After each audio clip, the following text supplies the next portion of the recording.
Where Fox goes off the rails is deciding to stop covering Donald Trump at all because he made accusations that some higher ups and hosts there didn't actually believe to be true. After the 2020 election, Trump was still the sitting president of the United States for a couple more months, the most powerful man alive. Anything he said was newsworthy and worthy of analysis. Yeah, it might be newsworthy when the guy is making obvious, blatant lies about the election. It might, in effect, be worthy of analysis, but just broadcasting it without any filter, as Newsmax was doing, is a great way to get sued by Dominion, as Fox was and as Newsmax was also. So this is host Rob Schmidt, I guess, of Newsmax, trying to stick it to Fox a little bit for this expose, which is totally deserved. Fox was being totally fake. I would add as a corollary that Newsmax has been just as grifty as Fox ever was. They were desperately telling whatever lies they could, bringing on Mike Lindell and all that to try to take the audience away from Fox. But in the end, they could benefit. And I want to let him finish off his argument here. Today, Trump is still easily the most popular conservative candidate and is again running for president, and Fox is pretending that he's not. We saw it last week when Trump went to East Palestine, Ohio, to the delight of everybody that lived there. And Fox refused to take that live, analyzing some nonsensical story with the anchors instead. Here at Newsmax, we cover all of it. We discuss all the candidates. We let you decide who you want to support. It's part of the reason why our competition is a bit worried about us. Shortly after the 2020 emails, Rupert emailed another executive about Newsmax, writing, "These people should be watched." He's right about that. Look, the idea that they're like unbiased or whatever is laughable. It's the funniest thing a right winger has ever said in American politics. But they get to point it out. That's what Rupert Murdoch said. Tucker Carlson was terrified of becoming irrelevant and having Newsmax steal his lunch. So yeah, they get to mock him over it. I don't begrudge him that. What do you think? I think that's valid, but Fox was every day Trump was on. In 2016. I mean, every day he was taking calls from the toilet. Like the guy was on constantly.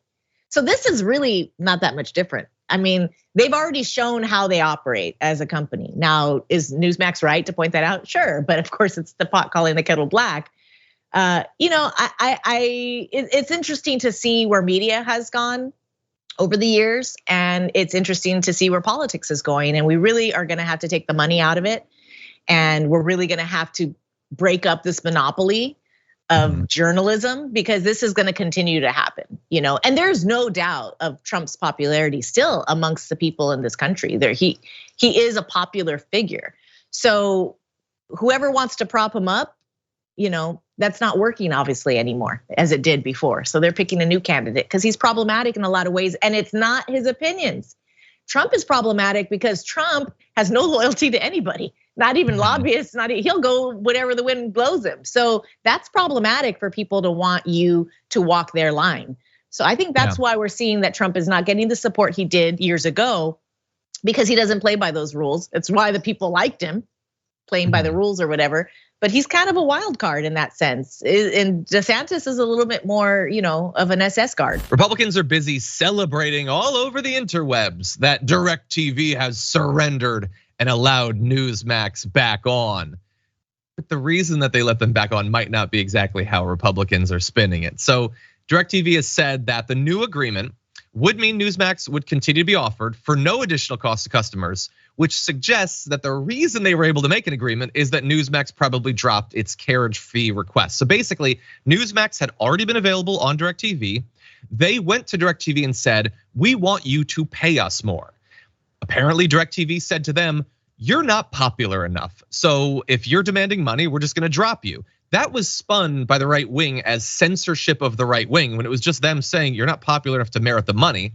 It appears, we don't know for sure, that Newsmax has realized their actual value, which is lower than they had wished it would be, are not asking for the extra money, and so they will be available, which I guess is a win for everyone except Newsmax, because conservatives will get access to the conspiracy theories and election denialism that they love.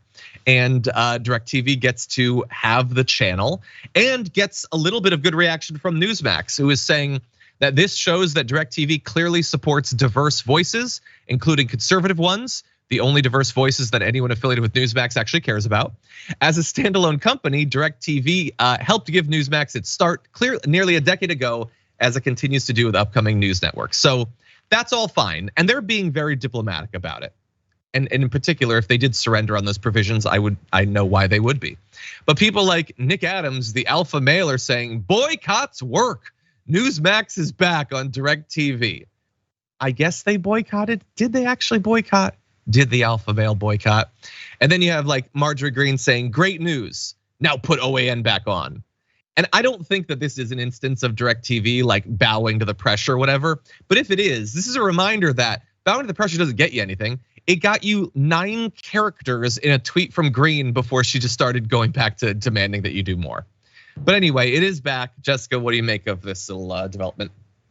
I think the diversity of opinion that Newsmax talks about is like everything to the right of Ronald Reagan. Like that's their wheelhouse. They're like, we need people to like this stuff. But of course now I think there's gonna be some folks that are like, DirecTV, you shouldn't have let them on because we know what these people stand for. These are far right extremists. I don't know, to some degree, you should censor Nazis. That's my stance, is that when you get into the realm of fascism, those people shouldn't have a show on cable television. But we also do know that there are a lot of people who are members of the right who have bought up local news stations and are slowly pushing stories with a particular lean to them. So I don't know, the cable news brain rot in America runs deep, and this is just giving them an extra place to step to the right.